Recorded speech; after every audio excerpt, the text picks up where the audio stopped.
کہ وعدہ یہ ہوا تھا کہ 6 دیں گے تو جائیں گے, جب تک دیں گے نہیں تیرے گھر میں کام کریں گے. وہ نہ چارہ کاٹ رہے تھے حضرت صاحب, تو وہاں پہنچ گیا, دور جا کے کھڑا ہو گیا, کہنے لگا بابا پہلے تو میں نے مسلمانوں کے اخلاق سنے تھے, اب تو میں نے دیکھ بھی لیے, پر یہ بتا جب 12,000 آیا تھا جان کیوں نہیں چھڑائی؟ تو حضرت چارہ کاٹتے کاٹتے رو پڑے, فرمانے لگے تو نہیں نہ جانتا یہ بیٹیاں سانجی ہوتی ہیں, پتہ نہیں نا, میرے رسول پاک نے تو حاتم تائی کی بیٹی کے سر پہ کپڑا رکھ کے کہا تھا بیٹیاں برابر ہوتی ہیں, تو یہ نہیں پتا جب اس کی 6 بیٹیوں کی شادی ہوئی ہے میرے اندر روحانیت کتنی بڑی ہے. فرمایا پھر 12,000 آیا ہے تو 2-4 بچیاں پھر گئی ہیں, تو یہ نہیں پتا میں اندر سے راضی کتنا ہوں, میں تیری نوکری کرتا رہوں گا, پتہ نہیں اللہ کتنی بیٹیوں کو بیاہ دے گا.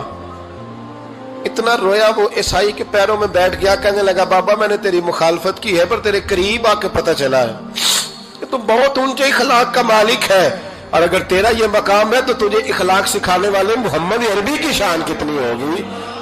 ظالم کی بولیے جاتے نہیں لوگ جھوٹے گواہ بن کے, وکیل صاحب کو نہیں پتا ہوتا کہ یہ بندہ مجرم ہے جو میرے پاس آیا, کیا مجرموں کے وکیل نہیں ہوتے؟ بولے تو اس کو پتہ نہیں ہوتا وکیل صاحب کو کہ یہ صاحب مجرم ہے, میرے پاس مقدمہ لے کے آئے, اور اگر بے ادبی نہ ہو جائے تو میرا خیال ہے قاضی عدالت کو بھی پتا ہوتا ہے کہ مجرم کون ہے اور مظلوم. میرے نبی پاک صلی اللہ علیہ وسلم نے اس قدر زیادہ سختی فرمائی اس مسئلے میں, فرمایا جس کو پتا تھا کہ فلاں آدمی ظالم ہے, ظلم کر رہا, پھر وہ ظالم کا گواہ بنا یا اس نے ظالم کی مدد کی, کتنی کی؟ شارحین لکھتے ہیں چاہے اس نے ایک جملہ بول کے کی, چاہے ایک, سارے بولیے, چاہے ایک غریب کو اس نے ظلم کیا تو کہتے ہیں علاج یہ سی, چاہے ایک جملہ بول کے کی, شارحین اس حدیث کی شرح میں لکھتے ہیں ایک جملہ بول کے چاہے مدد کی. جس بندے نے کسی ظالم کی مدد کی کسی مقدمے میں یا کسی صورت میں, اور اسے پتا تھا یہ ظالم ہے, میرے نبی پاک صلی اللہ تعالی علیہ وسلم فرماتے ہیں اگر اس نے مدد کی, ابھی ظالم کی بات نہیں ہو رہی, ظالم کے مددگار کی بات ہو رہی, اگر کسی نے ظالم کی مدد کی تو حضور فرماتے ہیں خدا بھی اس سے بری و ذمہ ہے, رسول بھی اس سے بری و ذمہ ہے. سنبھال کے رکھے اپنی نمازیں, قربانیاں, حج, زکوٰۃ سنبھال کے رکھے. اگر ظالموں کا مددگار ہے, الیکشن آ لینے دے, آپ کو نظر آ جائے گا کون کون ظالموں کا مددگار ہے, نظر آ جائے گا. اپنی جیب سے لوگ پیسے دے کے ظالموں کی مدد کریں گے, ان کے فلیکس چھپوائیں گے, بورڈ لگوائیں گے, جیبوں سے پیسے دے گے. ہم نے خود آگ لگائی ہے چمن میں اپنے, بے سبب گردشی ایام کو الزام نہ دو, ہم نے خود نور کا ظلمت سے کیا ہے سودا, کر کے توہین سحر شام کو الزام نہ دو. ظالموں کے مددگار میدان میں آ گئے, یہ چھوٹا لفظ نہیں, میرے حبیب پاک صلی اللہ علیہ وسلم نے فرمایا جو ظالم کا مددگار ہے سن لے جو سجن کے ساتھ کچہری جاتا ہے, وہ یاد رکھے جو دوست کا گواہ بنتا ہے, وہ یاد رکھے جو کہتا ہے میں مانگی گیا تھا, مجھے بلایا گیا تھا قبضہ چھڑانے کے لیے کسی غریب بیوہ کی جائیداد پہ, کب وہ سن لے تو مدد کر کے نہیں آیا, تو خدا کے ذمے سے نکل گیا ہے. رسول پاک نے فرمایا تیرا میرا تعلق ختم ہو گیا, تو ظالم کا مددگار ہو گیا. پھر تو کہتا میں بے چین ہوں, میں بے قرار ہوں, میں آزمائش کا شکار ہوں. پلٹ کے دیکھ تو صحیح تیرا گناہ کتنا بڑا ہے. میرے نبی پاک صلی اللہ علیہ وسلم کا ایک اور فرمان سن لیں, ابن ماجہ ابو داؤد میں موجود ہے. اس حدیث کو آپ نے یاد کر لینا ہے, کر لیں گے انشاءاللہ, سارے کہیے انشاءاللہ کر لیں گے یاد.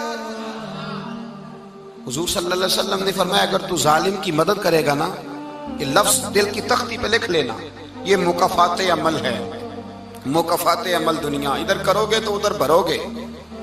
فرمایا اگر تو کسی ظالم کی مدد کرے گا, سن لے حضور کا فرمان ہے, اگر تو ابن ماجہ ابو داؤد سیاہ میں موجود ہے, فرمایا اگر تو کسی ظالم کی مدد کرے گا تو رب تعالیٰ مرنے سے پہلے تیرے اوپر بھی ظالم کو مسلط کر دے گا. تیرے اوپر بھی ایک دفعہ ظلم ضرور ہوگا اگر تو ظالم کی, وہ کسی صورت میں بھی ہو سکتا ہے, کسی صورت میں بھی تیرا بیٹا ہی اٹھ کے ظلم کر دے گا, تو الجھ جائے گا, کسی نہ کسی جگہ تیرے لیے تباہی کا سامان ہوگا, تیرے اوپر ظلم ہوگا, اس لیے کہ تو ظالموں کا مددگار ہے. چاہیے یہ تھا کہ تو مظلوم کی مدد کرتا, انسانی ایمانی یقین کا فریضہ سر انجام دیتا, تو ظالموں کا مددگار ہو گیا. ٹٹول کے دیکھ لیں، رزلٹ نکال کے دیکھ لیں، ہمارے زمانے میں ظالموں کے مددگار زیادہ ہیں۔ اتنی لمبی زبانیں نکال کے ظالموں کی مدد کرتے ہیں۔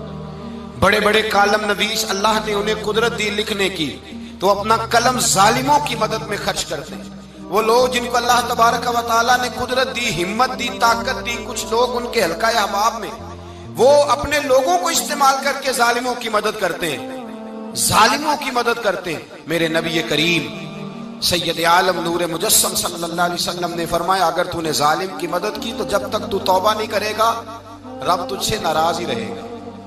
اللہ تجھ سے، او بھائی جس سے رب بھی ناراض ہو گیا، نہ کھانا نہ پینا نہ سونا نہ جاگنا نہ نیند، پھر تیری ہر چیز تیرے لیے آزمائش ہو جائے گی، پھر تیرا سایہ بھی تیرے لیے خوف کا سامان بنے گا، پھر زندگی جیتی جاگتی لاش بن جائے گی، تو اپنے کندھوں پر اپنی میت اٹھائے پھرے گا جب تو ظالم کا مددگار ہوگا۔ اور نبی پاک صلی اللہ علیہ وسلم نے فرمایا ظالموں کا مددگار بھی ظالم ہوتا ہے، ظالموں کا مددگار بھی، سارے بولے ظالموں کا مددگار بھی نہیں، کو نہیں، آپ سارے نہیں بول، ایک دفعہ بولے ظالموں کا مددگار بھی، پکی بات ہے، ظالموں کا مددگار بھی۔ اللہ اکبر، جس کا یارانہ ہو، جس کا دوستانہ ہو، جو کہے میں نے نا اس کو اوکھے ویلے کے لیے ظالم کو یاد رکھا ہوا ہے۔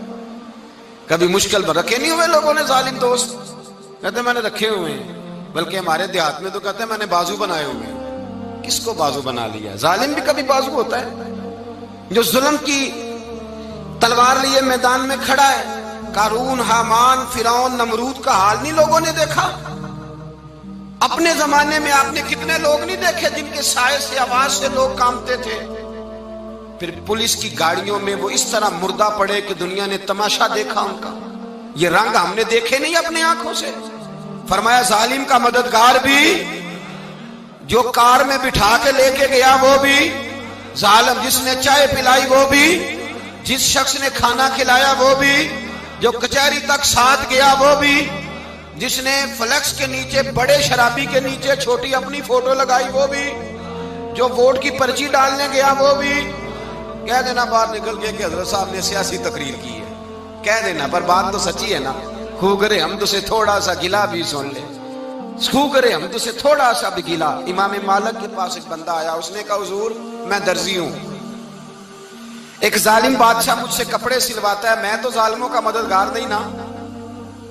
ایک ظالم بادشاہ مجھ سے، حضور میں تو مددگار نہیں نا ظالموں کا، جو فرمایا ظالموں کا مددگار بھی ظالم ہوتا ہے، تو کپڑے لے کے آتا ہے میں سی کے دے دیتا ہوں، ذمہ داری نہیں۔ یہ ایک آدمی دکاندار ہے، اس سے کوئی بندہ چیز خریدنے آئے گا تو تھوڑی کہے گا میں نے نہیں دینی، تو دے گا۔ کوئی بندہ اگر کسی شخص سے کوئی کام کہتا ہے جو اس کی فیلڈ ہے، اس کا شعبہ ہے، اس کا معاش کا وہ سلسلہ ہے، کہتے ہیں یا رسول اللہ صلی اللہ علیہ وسلم ظالموں کا مددگار بھی ظالم، حضور نے فرما دیا۔ تو امام مالک سے بندے نے مسئلہ پوچھا، دل کی تختی پہ لکھنے والی باتیں ہیں، کہا حضور میں درزی ہوں، ظالم کپڑے سلواتے ہیں، میں تو مددگار نہیں نا۔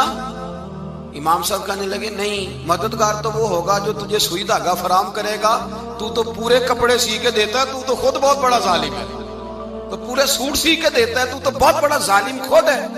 مددگار تو وہ ہوگا جو تجھے دھاگا دے گا، جو تجھے بٹن دے گا، جو تجھے نلکی دے گا۔ جو ظالم سے اتنی نفرت، ظلم کر کے بندہ آئے، یہاں تو ہمارے زمانے میں ہیرو بن جاتے ہیں لوگ، ظالم ہیرو ہے، لوگ اس سے ڈرتے پھرتے ہیں، گھومتے پھرتے ہیں، اور بہت سارے کم مزاج لوگ اس کے پیچھے ہاتھ باندھ کے پھرتے ہیں۔ ظالموں کی مدد کرنا، ظالموں کے ساتھ رہنا، یہ ظلم ہے، ظلم، یہ زیادتی ہے۔ میرے نبی پاک صلی اللہ تعالی علیہ وآلہ وسلم نے ارشاد فرمایا، یاد رکھو رب فرماتا ہے میں مظلوم کی مدد ضرور کروں گا، چاہے جلدی کروں چاہے دیر سے کروں، میں مظلوم کی مدد۔ اور حضور صلی اللہ علیہ وسلم نے فرمایا ہے، حضرت معاذ بن جبل کہتے ہیں حضور نے مجھے یمن کا گورنر بنایا، جب میں جانے لگا نا تو حضور نے بڑی نصیحتیں کی، بخاری میں موجود ہے، فرماتے ہیں جب میں پلٹنے لگا تو میرے رسول نے فرمایا معاذ ایک منٹ ٹھہر جا، ایک بات میری یاد رکھنا، اس کو نہ بھولنا۔ کہا حضور کیا؟ فرمایا دیکھنا کسی پہ ظلم نہ کر بیٹھنا، کہیں تجھ سے زیادتی نہ ہو جائے۔ محبوبہ پھر حضور نے فرمایا سن میرے معاذ، میں تجھے گورنر بنا رہا ہوں، زیادتی نہ کر بیٹھنا۔ یا رسول اللہ صلی اللہ علیہ وسلم کیا ہوتا ہے؟ تو میرے کریم نے فرمایا جب مظلوم دعا کے لیے ہاتھ اٹھاتا ہے تو عرش کا مالک کہتا ہے فرشتوں پیچھے ہٹ جاؤ. عرش کا مالک کہتا ہے فرشتوں پیچھے ہٹ جاؤ.